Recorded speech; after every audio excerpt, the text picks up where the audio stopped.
મિત્રો, ચોમાસાની અંદર તમે ભજીયાનો સ્વાદ તો માણ્યો અને મેં એના માટે સરસ મજાનો વ્લોગ બનાવ્યો. આજે આવી જ એક સરસ મજાની વાનગી મારા ઘરે બની રહી છે અને એ વાનગી છે અમદાવાદી દાલવડા. આ દાલવડા છે અમદાવાદ અને ખાસ કરીને અમદાવાદ વાસીઓને ખૂબ જ ભાવતા હોય છે. મગની દાળના એકદમ સરસ મજાના ટેસ્ટી આ દાલવડા છે. એના માટેનું જે બેટર છે ને એ પણ મારા ઘરે જ બનાવ્યું છે મારી વાઈફે. અને હવે આ દાલવડાનો ઘાણવો છે, પહેલો જ ઘાણવો ઉતરે છે, એકદમ સરસ મજાના કરકરા હોય છે.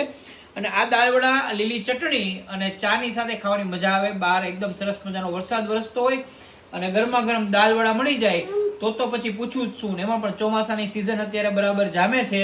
તો આવો આપણે બધા જ દાલવડાનો જે સ્વાદ છે એ માણીશું. અને સાથે સાથે તમે પણ રેસીપી છે ઘરે ટ્રાય કરજો. એકદમ સિમ્પલ રેસીપી છે અને આની લિંક પણ હું તમને રેસીપીની આપી દઈશ, જેથી કરીને તમને ઘરે બનાવવામાં સરળતા રહે.